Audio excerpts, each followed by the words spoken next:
103년 전 3월 21일 연천이라고 하는 지역에서 만세운동이 일어납니다. 없었던 거예요. 한번 생각을 해보세요. 이제 아마 그 시기에 한번 이렇게 타임머신을 타고 한번 돌아가 보신다고 생각해 보세요. 그 대열에 나도 서 있을 수 있었을까?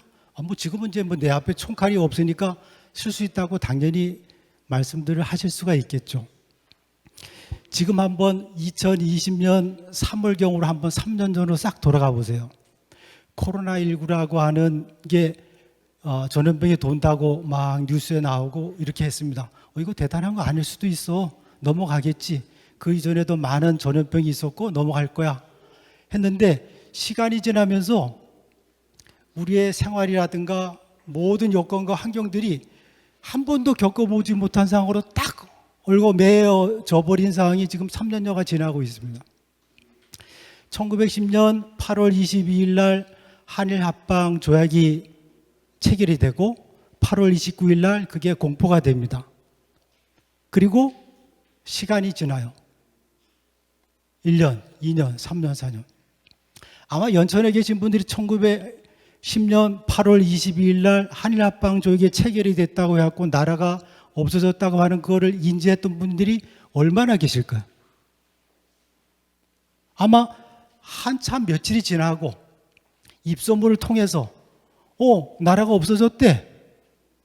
아마 이런 얘기가 돌아갔고, 그 현실이 시간이 지나면서 아마 마치 코로나 상황이 우리의 생활을 엄습해 오는 처럼 막 옥죄해 오는 게, 이게 정말 세상이 바뀌었네? 옥죄해 오네?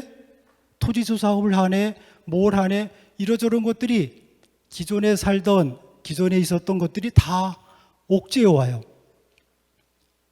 그런 상황이 시간이 지나가면서 해소가 될 것 같았는데 그건 아니에요. 식민지배라고 하는 그런 상황이 시간이 지날수록 더 강고하게 진행이 되죠.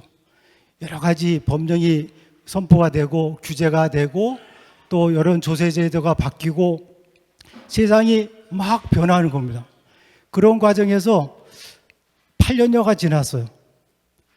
이거는 식민지배라고 하는 이런 상황이 아마 고착화된다고 다들 아마 포기하고 있었을 겁니다. 아마 그 중에는 아마 망명하는 분들도 있었고 외국으로 피신하는 사람도 있었고, 그 기회를 타서 이제는 세상이 바뀌지 않네, 어느 쪽에 줄을 서야 되지 하면서 줄 서는 사람들도 나타났습니다. 그런 중에 1919년 3월 21일 이 연천에도 만세운동이 일어납니다. 만세운동이 한 번 일어난 게 아니라 그 이후로 15차례에 걸쳐서 여기저기서 지속적으로 전개가 되고 있다는 거죠. 저도 이번에 자료를 보면서 다른 지역의 이런 3.1운동과 관련된 그 어떤 이렇게 좀 조사를 해갖고 발표한 그런 기회도 있었습니다만, 또 연천을 한번 들여다보니까 이 연천 지역이 또 다른 지역적인 특색을 갖고 있었던 그런 지역으로 이렇게 인식이 됐습니다.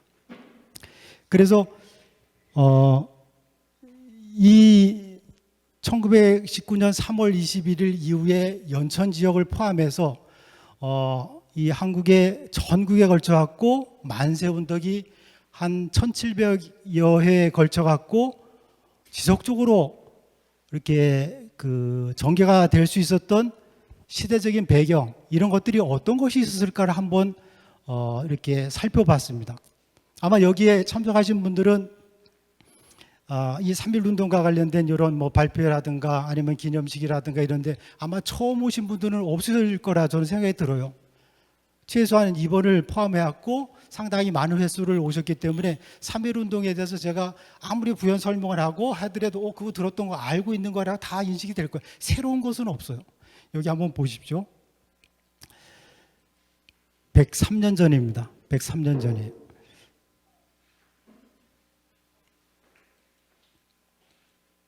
(103년) 전. 이 상황이 벌어지기까지 수많은 분들이 만세운동에 나설 수 있었던 것은 2019년 100주년이 될 때 기념식을 위해서 자, 우리 지역 주민들 나오셔서 100주년 기념식을 합니다. 기념식에 참석해 주시고 한번 그 100년 전의 함성을 되새겨 봅시다 하면서 참여를 독려하는 거하고는 상이 다르다는 거죠.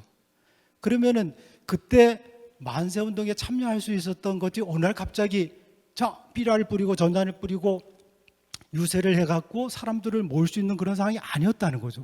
그러면은 그런 나라를 잃은 그런 상황에서 나라를 되찾기 위해서 어떤 뭐 총, 칼을 들고 하는 게 아니라 맨손으로 만세 독립운동을 부르고 동참할 수 있었던 그 배경들은 그 이전에 많은 역사적인 어떤 전개 과정에서 경험이 축적이 되고 그런 것들이 우러나는 과정에서 그걸로 폭발할 수가 있었다는 거죠. 우리 역사를 한번 쭉 훑어보시기 바랍니다. 제가 이 정리한 내용을 보게 되면은 1800년대 이렇게를 지나게 되면은 나라의 정치가 아니에요.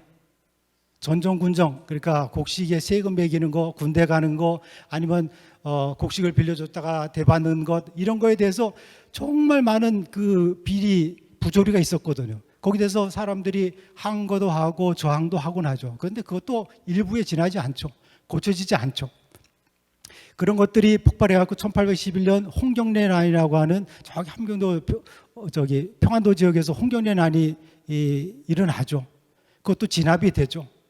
이런 가운데서 이 지배층에 더 저항할 수 있는, 저항하겠다고 하는 그런 의지들이 여기저기 이제 보여지게 되는 거죠. 1862년에 가게 되면 저기 충청, 경상, 전라 지역을 중심으로 해갖고 임술 농민 항쟁이라고 하는 그냥 정말 동시다발적으로 수많은 지역에서 농민들이 왕에게 아니면 그 지방 수령들에게 반발하는 항거가 일어나죠. 이거는 그 조선으로 보게 되면은 거의 혁명적인 그런 겁니다. 이건 반란도 이건 도대체 한 군데 군데가 아니고 수많은 지역에서 일어나는 거죠. 이런 가운데서 농민들이 저항할 수 있는 어떤 경험들이 이렇게 하니까 뭔가는 수령의 어떤 수탈이라든가 이런 것들이 조금씩 수그러진다고 하는 것을 경험을 하게 되죠. 1876년 개항이 됩니다. 이후에는 일본을 비롯해 갖고 미국, 독일, 프랑스, 네덜란드, 청나라 많은 나라들이 이제 문호를 종이장 하나 들고 오죠. 조약 하나 해. 그럼 종이장의 그 효력이 그렇게 큰지를 몰랐던 거죠. 그 이후에 수많은 우리의 그 뭐 철도 부설권, 도로 개설권, 산림지벌권, 금강체육권 이런 것들 권한이 다 여기에 넘어가는 겁니다. 우리 그또 넘어져 가죠. 이거 나라가 결단이 나는가 싶죠. 근데 도리가 없어요. 아이고.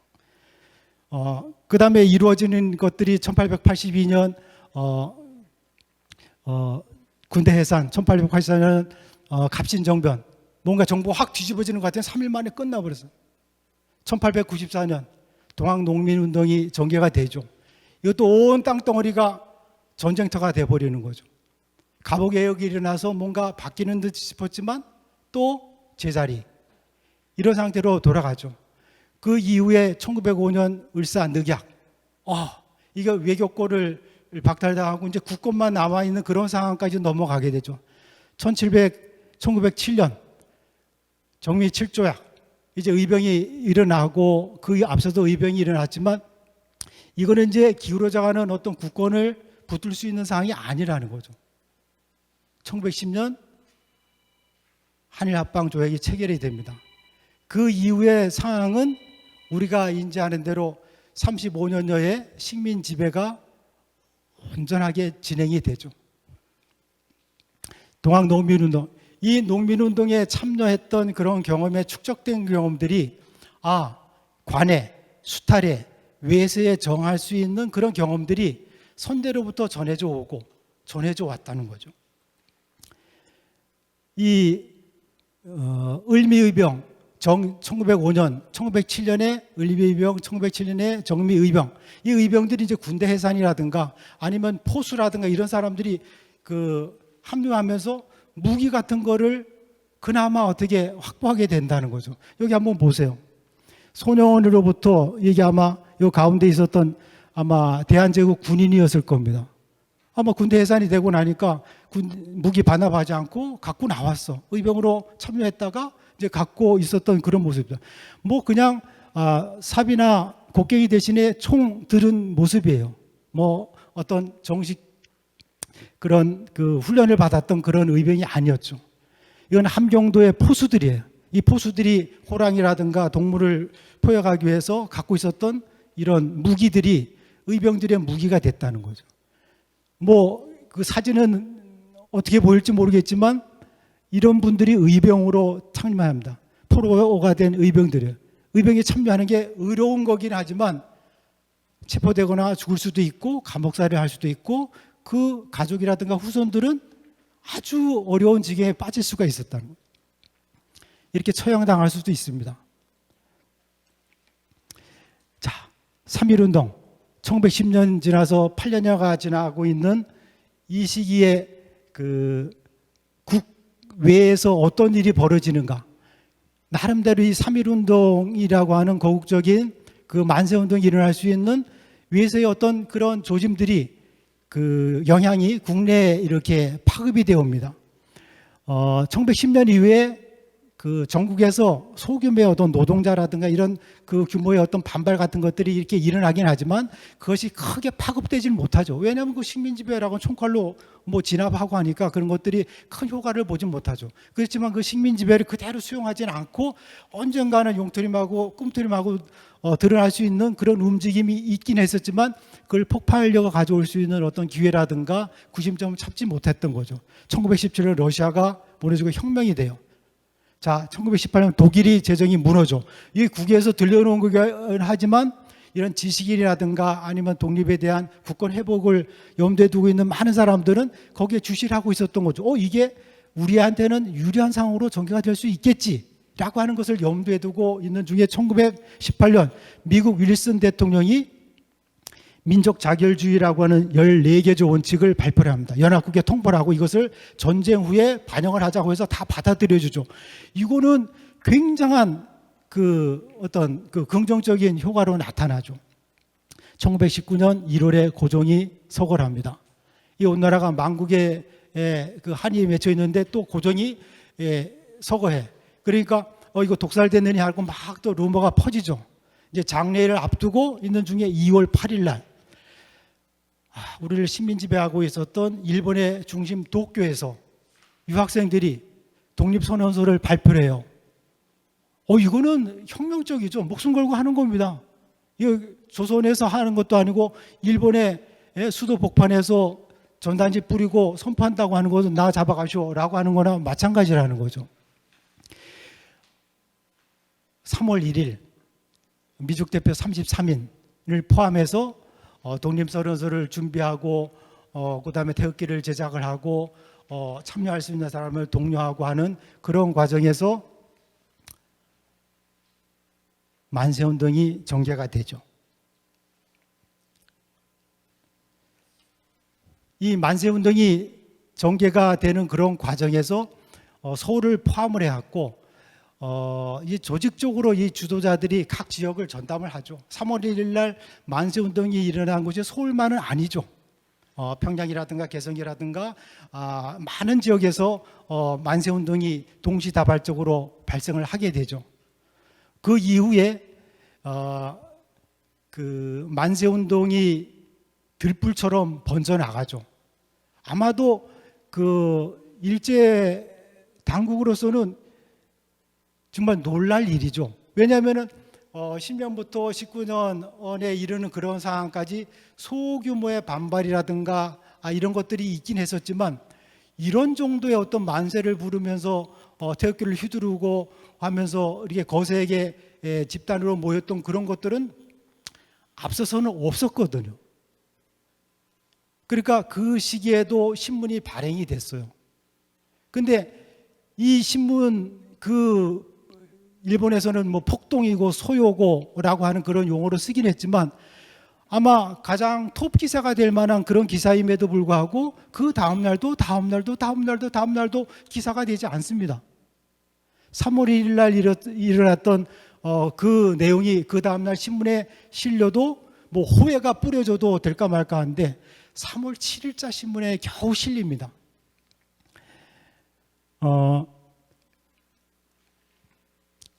이 화면이 제 의지하고는 상관없이 막 넘어갔는데 3월 21일 날 연천에서 그 만세운동이 전개가 되죠. 여기 한번 제가 정리를 해봤습니다. 한번 화면도 보죠. 21일, 22일, 27일, 28일, 29, 30, 31일. 뭐 거의 매일이에요. 여기도 지역을 보게 되면은 뭐 2개면 1개면 해갖고 30일. 물론 지금 뭐 포천이라든가 아니면 장단의 지역에 이렇게 편입되고 행정구역이 좀 나눠진 지역이긴 하지만 크게 보면 연천이라고 하는 관내와 조금 벗어난 지역에 걸쳐서 15번입니다. 여기는 아마 지역을 돌아다니면서 아마 만세운동에 참여한 사람들도 있어요. 횟수 세질 거 없어요. 이 보이지 않는 횟수는 더 많았을 거라는 거죠. 여기에 보게 되면은 작년에 발표한 그런 자료에 보게 되면 미수에 그친 것도 3번이 나와요. 사실은 저는 그 미수라고 하는 그거에 주목을 하고 싶어요. 아마 그 당시에 일제로서는 이 만세 시위 운동이 벌어졌을 때 가능하면은 중앙에다 보고하고 도에다 보고하고 뭔가 보고자료 써야 될 텐데 예를 들어서 여기 경찰서장이 있다고 합시다. 그럼 여기서 무슨 시위가 일어났어. 가능하면 그건 무마시키고 없는 걸로 해야지 자기가 그거 책임자로서의 뭔가 이 지역을 잘 관할하고 있는 걸로 위에 평점을 받을 수가 있었다는 거죠. 그러니까 소규모의 대선명에 뭐 만세하고 있는 거는 여기에 포함이 되지 않을 수도 있고 아니면 또 사전에 시위를 방지해갖고 없앴다라고 하면서 이렇게 간단하게 보고할 수가 있었다는 거죠.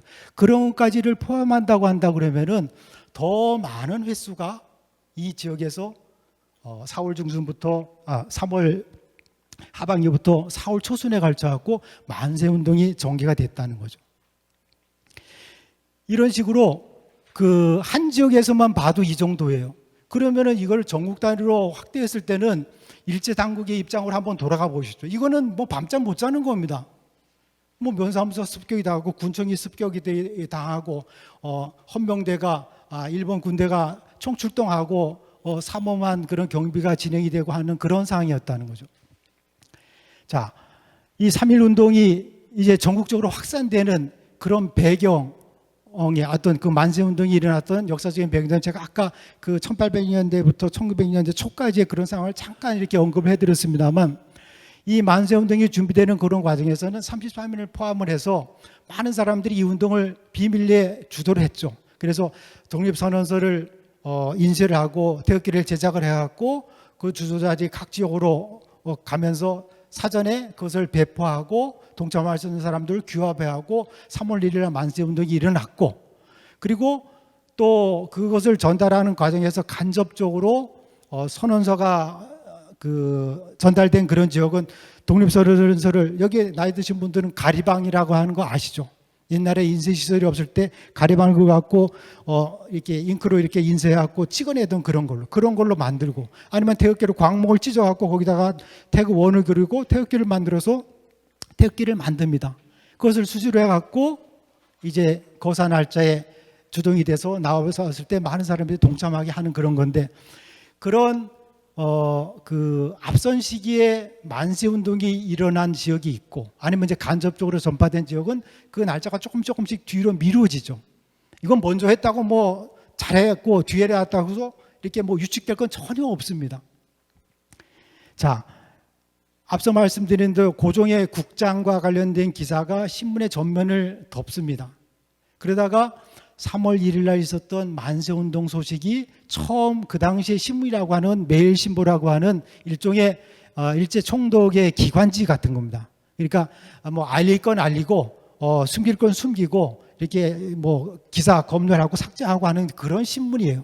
그런데 이 3월 1일 날 있었던 만세운동이 그걸로 단회로 끝나는 게 아니라 2일 날, 3일 날, 4일 날, 5일 날 계속 일어나는 거예요. 이거는 보도 안 할 수가 없는 상황이에요.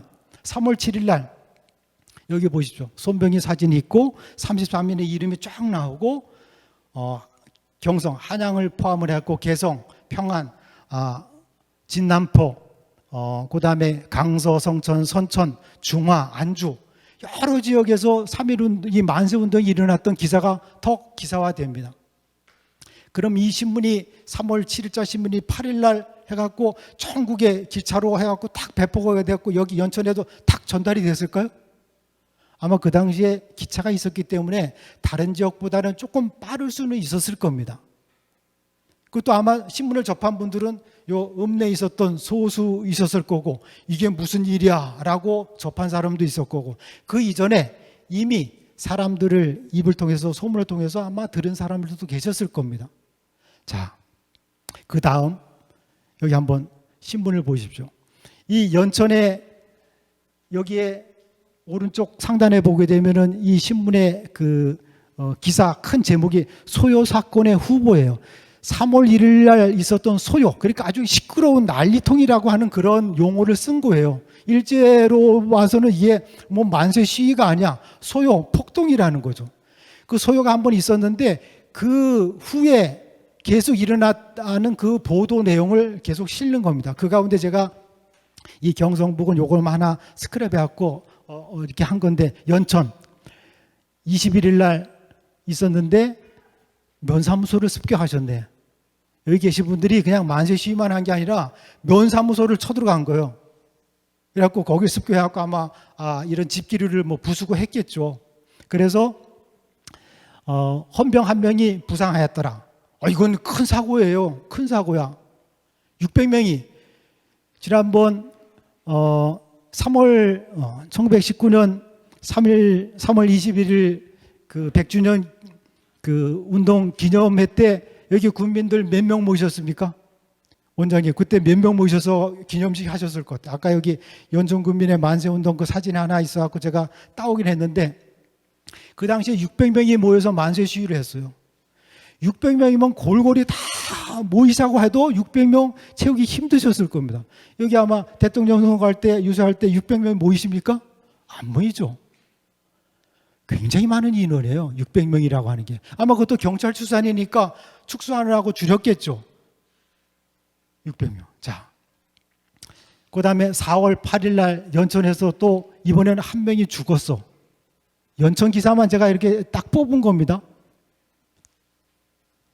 그러니까 15번의 만세운동, 그것도 면단으로 따지게 되면 더 많은 횟수인데 신문에 기사화된 건 2번밖에 없어요. 왜냐하면 너무 많은 만세운동이 일어나는 거예요. 그러니까 이 신문에다가 그걸 뭐 소소하게 고주할 미주알 다 짓게 되면 전체 지면을 다 할애해도 모자란다는 거죠.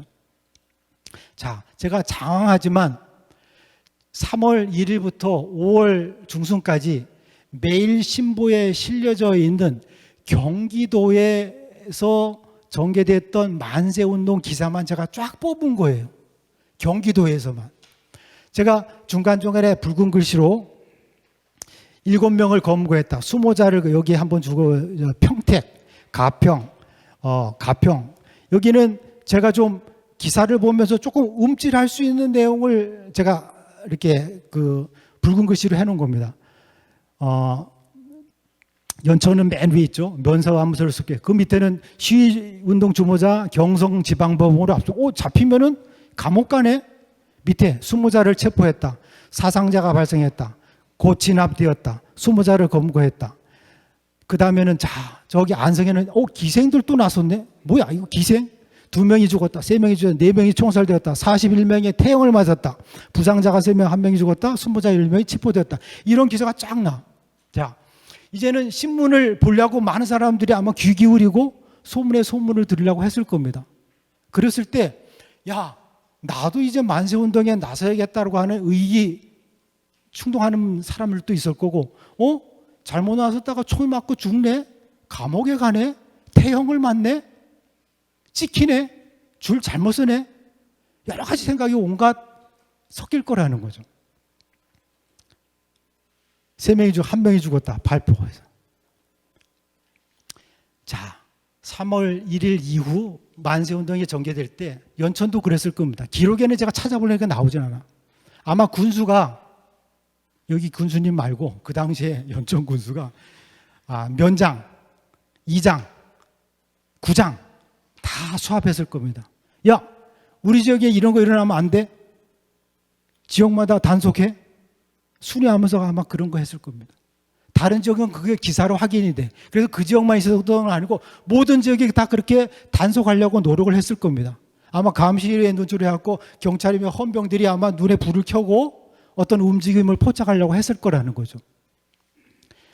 그런데 여기에 이 만세운동에 대해서 거부하고 반대하는 세력들이 거국적이라고 할 때 온 국민이 여기 동참한 게 아니에요. 이미 친일로 돌아서고 거기에 빌붙어서 사는 많은 사람들이 있었거든요. 이제 호요식하면 돼. 그런 사람들은 이거를 빨리 진압을 하고 아니면 안정되게 다독여야 된다는 거죠. 을사오적을 포함한 이런 사람들은 이거를 무력으로 진압을 하라는 거예요. 일본으로 도피하는 친구들도 있었어. 그래서 이 일본으로부터 관작을 받은 사람이라든가 많은 이런 관직에 있었던 사람들, 또 자본가, 지주, 돈 많은 사람들, 이런 사람들은 이거 하여간 빨리 진압을 하고 안정시키라고 하는 걸 막 관에다가 압력을 하죠. 지주들은 소작들을 불렀다가 너희들 이 운동에 참가하면은 소작 제외야? 알아서 해. 일제시대도 소작에 땅덩어리 갖고 있던 사람들은 없었어요. 별로 없었어요. 소작에서 제외된다고 하는 거는 나를 포함해서 내 식구가 꼴꼴꼴 굶어 죽는다는 거죠. 엄청난 겁니다. 만세 한번 나갔다가 우리 5식구가 4식구가 죽어? 이거는 한번 생각해 볼 일이에요. 일제로부터 은사금을 받던 유학생 아니면 일본 유학생 출신 경찰 관리 이런 사람들은 이거를 어떻게든 안정시키고 진압을 해야 될 그런 사람들이에요.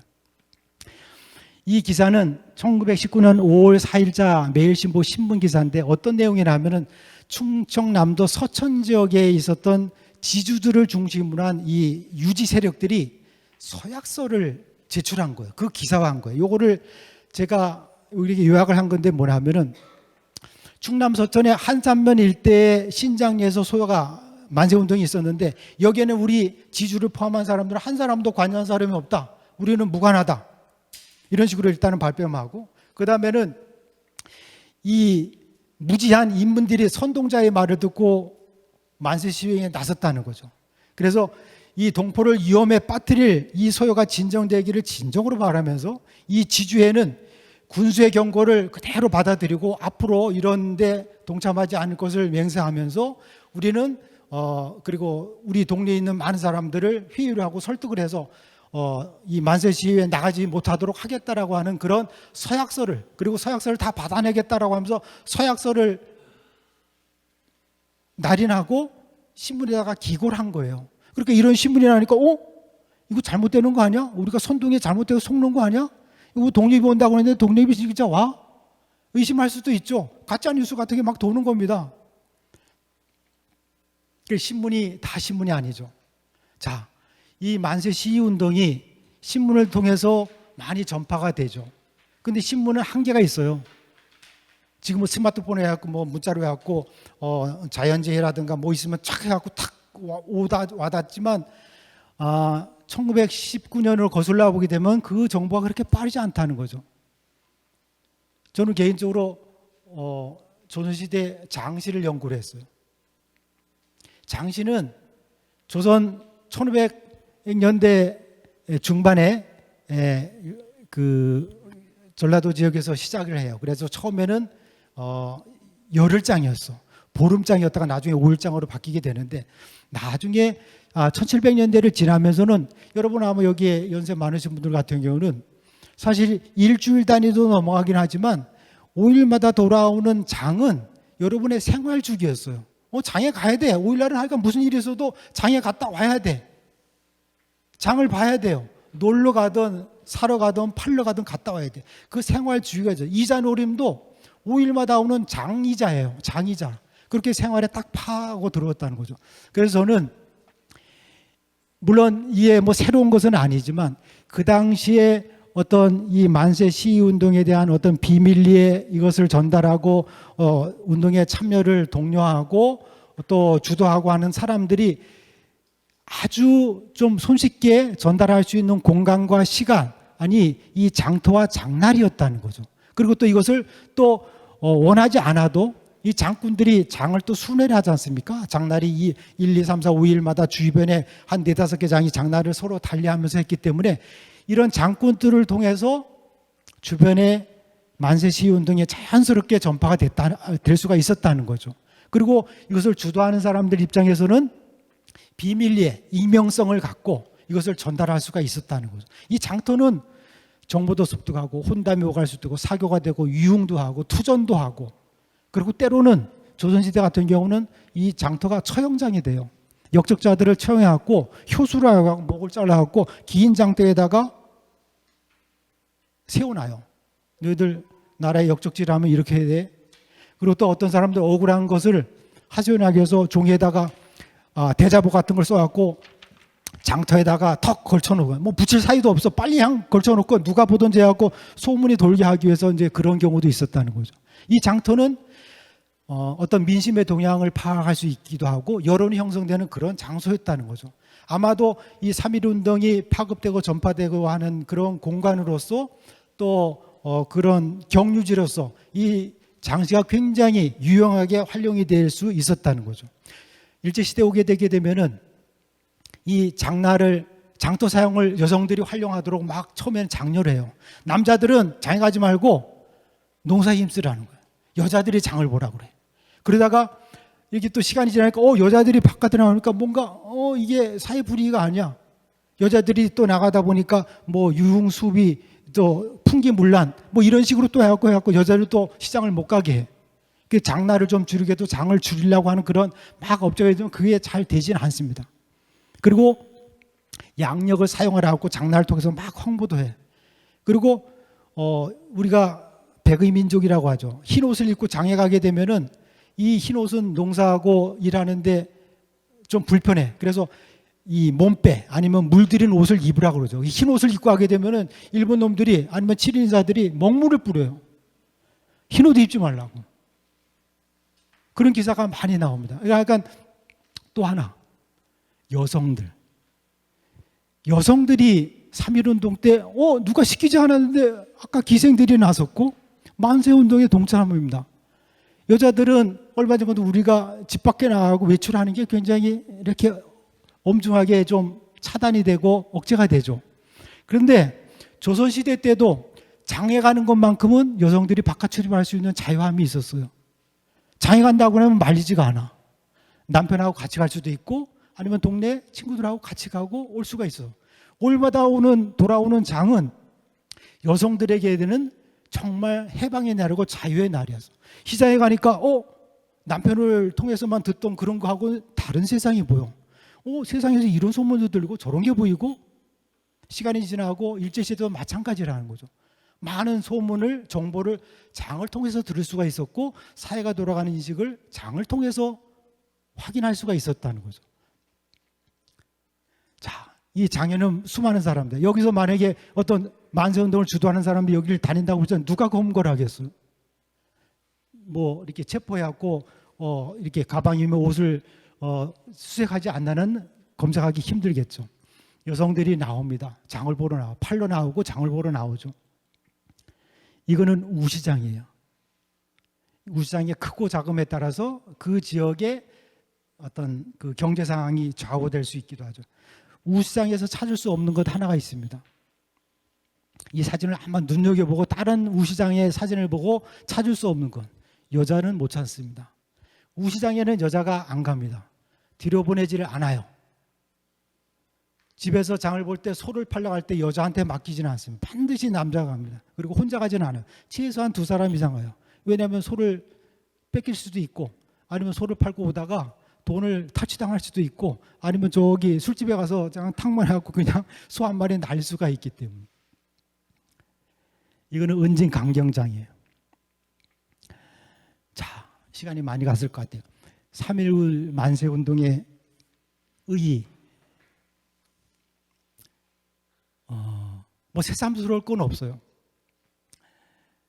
1700여 회라고 하는 횟수가 종합을 해보니까 이 정도예요. 그런데 1919년 이전까지는 여기 자료에 보시게 되면은 제가 도표로 하나 그려놨습니다만 8쪽에 보시게 되면은 2019년에 3.1운동 100주년이 되는 그 해를 기념을 해갖고 그 이전 한 3년 정도의 연구 결과를 통해서 정말 이 3.1운동이 일제가 남긴 자료처럼 8쪽에 있습니다. 844번 정도밖에 없었을까, 더 많은 횟수가 있지 않았을까 해갖고 막 조사를 해보니까 한 1700여 회가 나와. 그러니까 2배 이상이 나온 겁니다. 그러니까 이게 진작 더 많은 빠른 시기에 이런 게 조사가 되고 3.1 운동에 대한 어떤 의의라든가 조명이라든가 아니면 또 그런 자료 발굴이라든가 이런 게 있어야 되는데 지역별로 된 지역도 있고 그렇지 못한 지역도 많았다는 거죠. 아쉬운 부분이 굉장히 많습니다. 그러함에도 불구하고 이런 자료가 나올 정도로 일제로서는 이 시위 운동에 대한 그런 내용들을 축소하고 은폐하기에 급급했고 큰 규모들만 보고하고 기록으로 남겼다는 거죠. 그러니까 이런 식의 어떤 다른 데이터가 나왔기 때문에 이 3.1 만세 운동에 대한 어떤 그 평가라든가 의의를 우리가 되새겨 볼 때 또 다른 내용으로 나타날 수가 있었다는 거죠. 이 3.1 운동을 통해서 민족 해방 운동을 쟁취할 수 있는 어떤 희망을 갖게 됐고, 물론 그 외세의 도움을 받긴 했지만 결국은 우리가 해방을 맞이할 수 있는 그런 계기가 이 1919년 3.1 운동을 통해서 만들어졌다는 거죠. 그리고 아까도 제가 간단히 설명드렸지만 일부 세력을 제외하고는 전 국민이 조선 독립만세, 대한 독립만세를 외치면서 나섰다는 거죠. 각계각층, 계층을 막론하고 농민, 노동자, 기생, 백정, 하층민들, 이 하층민들도 우리도 목소리를 낼 수 있네라고 하는 그런 기회가 그 계기가 3.1 운동이었었다는 거죠. 여성들이 집단적으로 독단적으로 만세에 어떤 그 참여할 수 있는 계기가 또 이 앞서도 장날도 굉장히 이게 연결고리 찾으려고 하면 누가 기록, 나는 장날을 가서 이런 것 때문에 나중에 만세운동에 참여했다고 기록으로도 남기지는 않았지만 정황상 충분히 그럴 개연성이 많다는 거죠. 여성이 참여했다는 거, 일자의 무단 정치가 표면적으로만 문화 정치로 바뀌게 되는 그런 계기가 일로 갖고 왔고, 이 공화주의에 입각한 대한민국 임시정부가 이 3.1 운동을 계기로 해서 수립이 되고 그것을 중심으로 해서 무장 항일 독립운동이 전개가 되고 독립단이 형성이 되고 하는 그런 계기가 이 3.1 운동으로부터 만들어졌다는 거죠. 중국의 오사운동을 비롯해서 아시아, 아프리카의 많은 민족 해방운동이 이 3.1 운동의 어떤 본을 받아갖고 또 영향을 주었다는 거죠.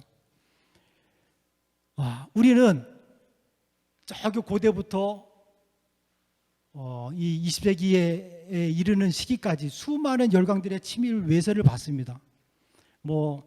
형제 관계를 갖기도 하고 부자의 관계를 맺기도 하고 좀 치욕적인 그런 역사를 갖고도 있지만 저 위에는 러시아라든가 중국이라고 하는 그 강대국들이 있어요. 그 와중에 이 대한민국이라고 하는 나라가 2022년 3월 20일 현재 여기에 유지하고 있어. 지금의 세계 경제 대국 가운데 이렇게 5손가락은 아니지만 10손가락 안에 드는 그런 나라로 성장이 되어 있다는 거죠. 중국의 소수민족이 55개예요. 그 많은 땅덩어리에 몽골을 포함해서 수많은 그 작은 나라들이 다 중국화되고 중국의 속국이 되어버렸어요. 이 대한민국이라는 나라는 그대로 여전히 유지가 돼요. 조선시대의 그런 기록을 보게 되면은 중국이 어떻게 하든 왕조가 바뀌는 과정에서 이 조선이라고 하는, 물론 왕조가 바뀌긴 했지만 조선이라고 하는 나라를 어떤 형태로든 장악을 하려고 그래. 중국의 입장에서 보게 되면은 이 조선 한반도라고 하는 그 지형이 마치 중국의 심장을 겨누고 있는 총부리 같은 그런 모습이었다고 하는 그런 얘기를 누가 했다는 거예요. 그러니까 중국으로서는 정말 손톱에 가시 같은 그런 지역이 이 한반도라고 하는 거죠. 근데 결국은 차지하지 못했다는 거예요. 러시아도 마찬가지. 자, 한마디로 압축하면 그거 같아요. 3.1 운동의 역사적 의의는 여기에 그냥 한마디는 아니고 이 한 문장이 압축이 되어 있는 거다. 대한민국 헌법의 전문, 헌법이 어떤 연유로 만들어졌고 어떤 의의를 담고 있다고 하는 그 앞에 서두에 유구한 역사와 전통에 빛나는 우리 대한민국은 3.1 운동으로 건립된 대한민국 임시정부의 법통과 불의에 항거한 3.19 민주 이념을 계승하고 이렇게 시작이 됩니다. 그 앞서 있었던 다른 어떤 역사적인 사건이라든가 그것을 헌법에 명시하지 않고 3.1운동이라고 하는 것을 명시를 하고 있다는 거죠. 그러니까 3.1운동의 어떤 역사적 의의가 많은 것들을 다 이렇게 나열하고 열거한다 하더라도 하나로 딱 압축한다고 하면은 이거 같아요. 2022년 3월 21일 현재 대한민국이 있게 한 어떤 기반, 바탕이 3.1운동이 되지 않았을까. 물론 이 대한민국의 현재를 갖고 뭐 부정적으로 보세가 아쉽게 생각하는 여러 가지가 있다 하더라도 그래도 이 대한민국이라고 하는 수많은 나라들 가운데 그래도 이 대한민국을 찾아보려고 하고 한번 또 이렇게 좀 방문해보고 싶어하는 그런 나라들 가운데 이렇게 손꼽히는 그런 나라로 성장할 수 있었던 그런 기반 바탕이 3.1운동이었고 그리고 여기에 계셨던 여러분들의 아버님, 어머님, 할아버지, 할머니들이셨어요. 그분들이 어떤 이름 남기기 위해서 이렇게 나서진 않았다는 거죠. 약간 이 연천이라고 하는 지역이 앞으로도 계속 이 3.1운동에 대한 어떤 의의를 이렇게 되새기면서 이어가긴 하겠습니다만 제가 한마디만 더 한다고 그러면 혹시라도 뒤늦었지만 자료를 찾을 수 있을 만큼 한번 찾아보세요. 왜냐하면 없다고 하더라도 어떤 경우를 통해서 어떤 자료가 정말 찾아질 수가 있어. 제가 최근에 한 3, 4분만 좀 여유를 주세요. 최근에 제가 그 강릉에 있는 오죽헌협회 율곡연구원이라고 하는 그 기관이 사단법인인데 거기서 자료를 국비를 지원받았고 이렇게 조사를 하다가 자료를 확보를 했는데 강릉에 가장 먼저 최초로 건립된 근대 사립학교가 오죽헌협회 선교장이라고 하는 99칸 큰 저택이 있어요. 거기에 세워졌던 동진학교라고 하는 학교가 그 최초의 사립학교였는데 그 자료를 찾다 보니까 그거보다 2년 앞서 세워진 학교에 대한 자료를 찾았어요. 아무도 몰랐어. 그 자료 갖고 있었던 집안도 몰랐어. 그렇게 사장되어 있는 자료가 있어요. 한 가지 더. 그리고 이 3.1운동에 참여했던 선대분들, 그 후손분들을 콧등이 좀 시큰해서 그랬어요. 한번 돌아보십시오. 아이고 제가 좀 울컥해서 그런데 2006년으로 거슬러 올라갑니다.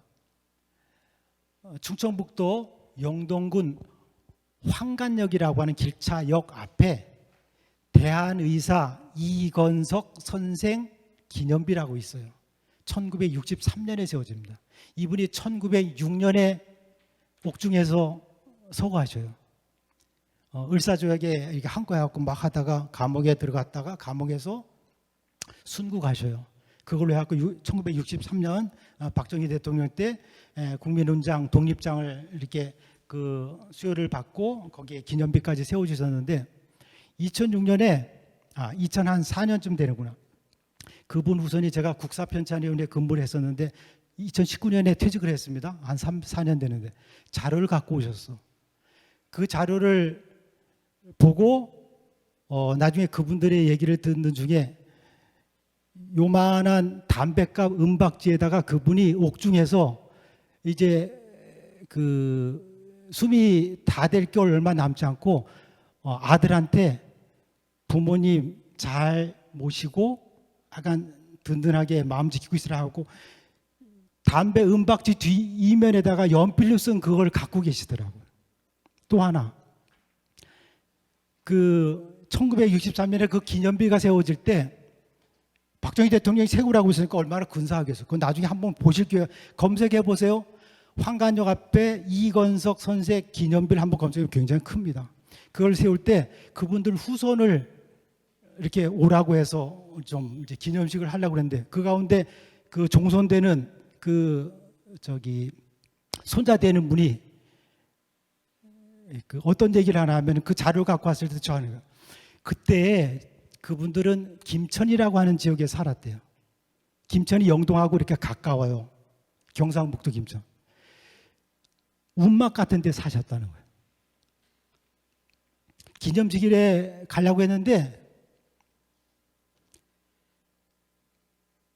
입을 옷이 없어서 못 가셨대.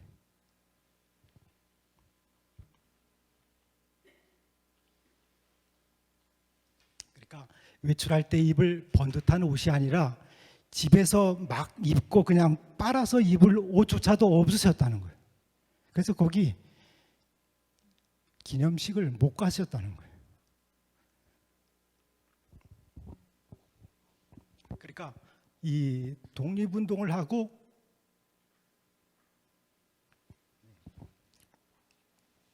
아이고 이건 아닌데 그